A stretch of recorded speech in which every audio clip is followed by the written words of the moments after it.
The same way you don't like ultimatums, neither do I. And as bad as I don't want to live without you, I also cannot imagine living with you and pretending like you were doing me a favor. You set me up. And until you're ready to admit that without conditions, there is no us. This is Bedtime Stories, Grown-Up Edition, Resurrection, bonus episode 1, part 2. When we left off in bonus episode 1, part 1, Sincere had adamantly denied being the reason why his brother Saint was in police custody in Paris. But after a heated discussion with Manny and Q, he'd walked right into the verbal trap that Manny had laid. When Manny stated that Natalia was not going to double back to him if Saint was no longer a factor, Sincere said, "Send me back to Miami and let me see for myself." What Sincere did not know was that Catherine had been listening to the entire conversation on mute. She'd also been watching his body language, facial expressions, and listening to his intonation. And if anybody was good at reading people, her and the Queen Mother had that particular skill on lock. She was so disappointed. While the penalty for turning snake was non-negotiable, the fact that Sincere was the son of the deceased kingpin and in the running to be his replacement made eliminating him harder than it seemed. They were going to have hard, fast proof that he had, in fact, tipped off authorities in Paris. His reasoning, his mindset, his dysfunction was not going to save him. And while Manny and Q continued to entrap him further, drawing and dragging the interaction out, backing him into a corner until he was at the point of begging to return to Miami, Catherine was laying the groundwork for the play that would bring this whole situation to a head. She was going to do what she did best. And in the end, Sincere was going to sink or swim on his own. As she developed her plan, she continued to watch and listen. Meanwhile, in Puerto Rico, Lorenzo and his team was doing some watching and listening of their own. When the goons snatched Big Nate on the side of the road in Puerto Rico, they checked him for weapons, tracking devices, and found a cell phone. They'd relieved him of that cell phone, put it in a Faraday bag, and transported it to their backup safe house. Since then, they'd managed to jam the signal in the cell phone, but they were unable to get the cell phone unlocked. Big Nate did not have facial recognition software set up on the cell phone, so they couldn't use his face to unlock it, and he certainly was not coming up off the passcode.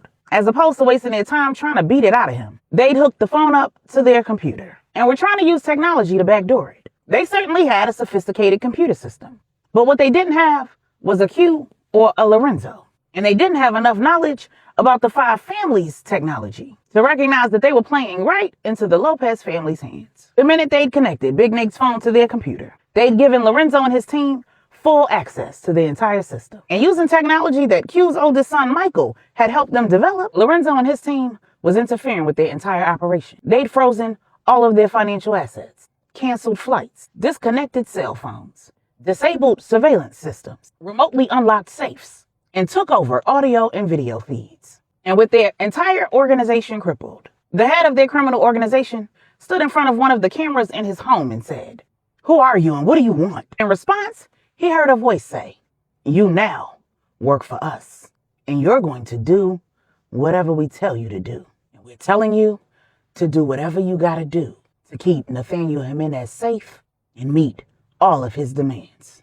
And then the transmission was ended. When he grabbed his cell phone and attempted to call the security responsible for keeping an eye on his wife and children, he was connected to his cell phone carrier where he was informed that his service had been disconnected. And when he ran out of his office to go and find one of his generals, he found his entire security team tied up, gagged, and held at gunpoint. His home had been breached and his security system had never notified him. The man holding his general handed him a cell phone, and on the screen were his wife and children tied up in the back of a chauffeured car. They'd been at the mall shopping and enjoying their day, living life without a care in the world. They left the mall with security in tow, and the very same plan that the criminal organization had concocted and attempted to execute on CT, Stephanie, and baby Kari had been executed on the head of the criminal organization's wife and children. All of her security had been offed or captured, and there was absolutely nothing he could do about it. The soldier snatched the phone back out of his hand and called the only phone that was actually working at the safe house where Big Nate was being held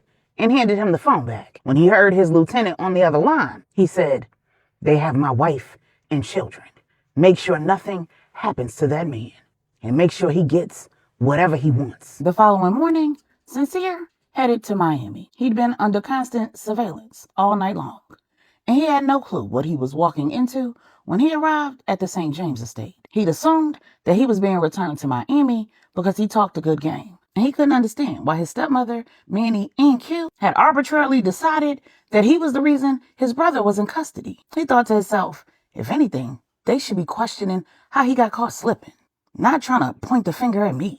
And Q supposed to have an end with the feds. I don't get why he don't just pull some strings and get him out of there. I don't even see what the big deal is. They must be worried about the nigga snitching. Sincere had asked for updates on Saint's status, but nobody was telling him a darn thing. Big Wood, who personally trained Saint, had gotten Saint out of a jam a year or so earlier.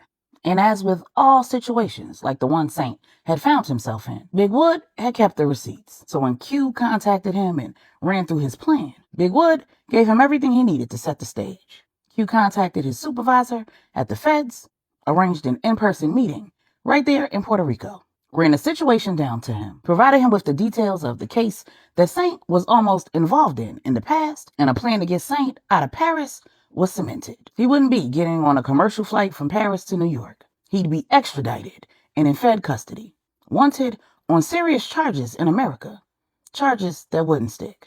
While this plan seemed extreme, it was the only way to extract a person being held by Interpol on conspiracy and racketeering charges. No matter how long Saint chose to remain silent, Interpol was going to keep digging. And while it was clear that they had not found much thus far, the ultimate goal was always to protect the 5 families. If that meant burning one of their own, they would, but not in the way that you would think. Just like when Big Wood had dropped that Sig Sauer in Colombia, the 5 families were more than willing to end an employee's career in order to keep them away from law enforcement scrutiny. And while they never wanted to lose the investment, the training, and the resources that they poured into an employee in a role like a finisher, they'd rather see them out of the game or in a whole nother position than to risk having every move they've ever made under the microscope of international law enforcement. All it would take would be for Interpol to connect Saint to any of the other international jobs he'd taken, and his goose would be cooked. And even if he took the ride silently, the criminal investigation wouldn't stay focused on him.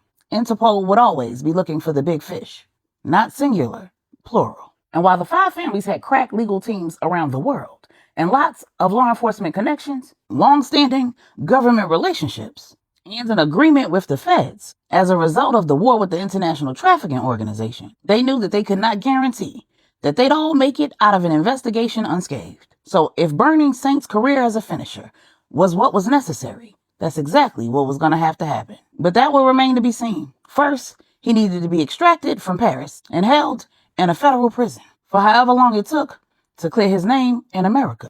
And in the meantime, Sincere needed to be proven guilty or exonerated, or his budding career as the head of the St. James family would be burnt too. So when Sincere got to the estate, the very first person he saw was Janelle, and she was hot and rearing to go. She said, "Where your brother?" Sincere asked, "Why?" Janelle said, "'Cause you left here with him. I didn't hear from you the whole time he was gone, and now you just show up back here all by yourself? Please tell me you didn't knock your brother off in another country behind that girl." Sincere said, "Of course I didn't. He got himself in a little jam." Janelle said, "And you just left him there?" Sincere said, "It wasn't my choice, but he's a professional.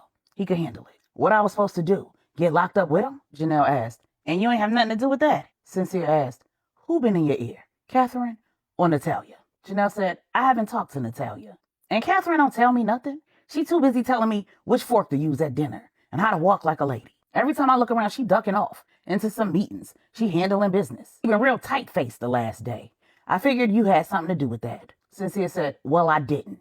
"Where's she at now?" Janelle said, "I don't know. If I can't keep up with you, I damn sure can't keep up with her." Then Natalia walked in the room. She said, "What did you do, Sincere?" Sincere said, "Okay, I'm not doing this. I don't know why everybody is blaming me. They say he was trained by the best. Every time I turn around, he getting kudos and royalties. And now he ends up in a bad spot, and it can't be his fault. It got to be somebody else's. And anytime it's somebody else's fault, it's mine." Natalia said, "Y'all left here beefing. I find it hard to believe that y'all were able to work through y'all differences and focus on business." Sincere said, "Well, we did. But whatever the case, I don't owe neither one of y'all an explanation. Where is Catherine?" Meanwhile, in Denver, True had been awake all night long, tossing and turning.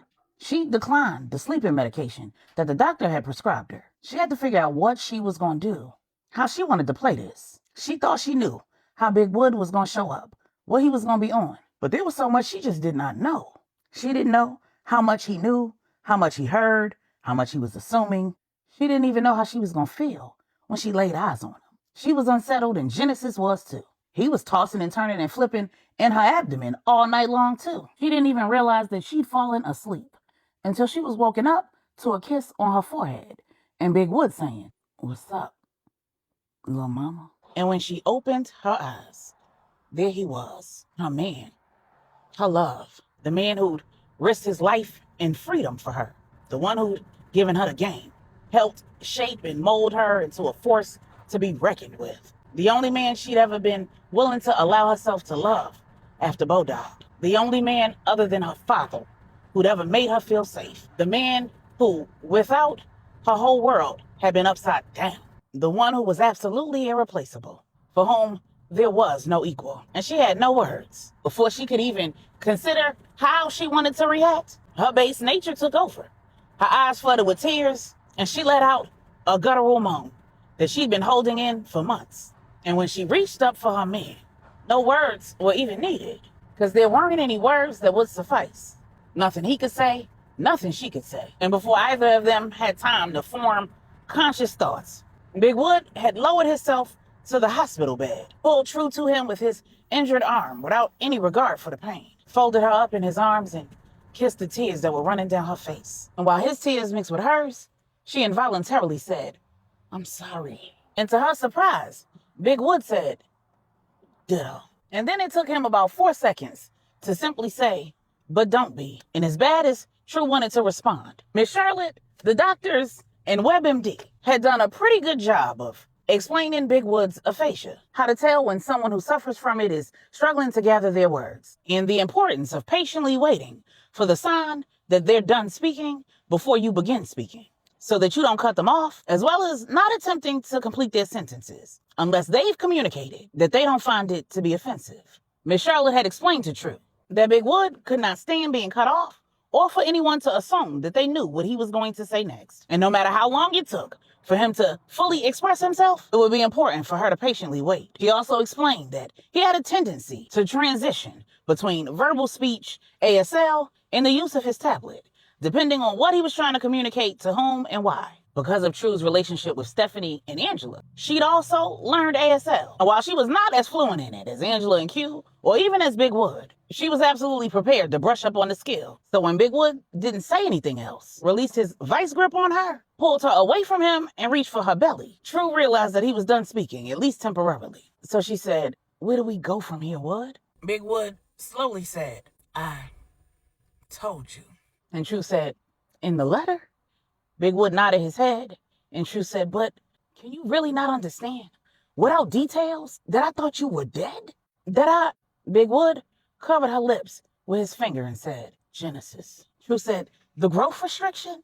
That's not my fault. You don't understand the agony." Big Wood pushed his finger against her lips again and said, "Stop. Listen." Then he got up from the bed and grabbed the tablet that he'd sat in the chair, quickly began swiping all across the screen, and the tablet said, "Clearly, what I would have preferred doesn't matter, but I would have preferred if you would have waited until you gave birth to my son before you took another nigga down. I'm not at all surprised that you couldn't, though. I know you, True, and if you know me, then you wouldn't be surprised that I didn't tell you I was alive. My first priority is to protect and provide for the people I love. If you feel like you are owed a more detailed explanation, then so am I. You had 24 hours to decide. The time is now. Not a week, a month, or a year from now. It's either a clean slate or all the cards on the table." True said, "And what if I'm not willing to participate? What if I'm not willing to bend to your will? The same way you don't like ultimatums, neither do I. And as bad as I don't want to live without you, I also cannot imagine living with you and pretending like you were doing me a favor by faking your death. If it was only about keeping me safe, protecting me in Genesis, then you wouldn't need to have something on me to admit it. You set me up. And until you're ready to admit that without conditions, there is no us. I'll never keep you from your son." Big Wood said, "You can't." Then he stared at True. sat the tablet back in the chair, grabbed his cane, and slowly made his way to the door. True said, "You gonna walk out?" Big Wood looked over his shoulder and said, "No." Then he walked to the door, opened it, leaned out, stepped back, and let a soldier in who was carrying 3 different bags of food. He slowly walked over to the chair, looked at the soldier and said, "Move it." The soldier sat down the bags of food, moved the chair next to True's bed. Big Wood sat in it, found the levers that controlled the bed, raised the head of the bed up, and pointed at the bedside table. The soldier sat the bags of food on the table and rolled it in front of True. Then he walked out of the room. Big Wood looked at True and said, "Eat." And True just shook her head. As they unpacked the bags of food, everything was there. Her favorite chicken and waffles from her favorite local restaurant, homemade crepes, a chicken sausage and vegetable omelet, homemade beignets, low country shrimp and grits. True said, "I can't eat all of this, not at one time. And who made this?" Then Big Wood slowly said, "It's a surprise for later." Then he fed her and himself a little of each dish until she said, "I can't eat another bite.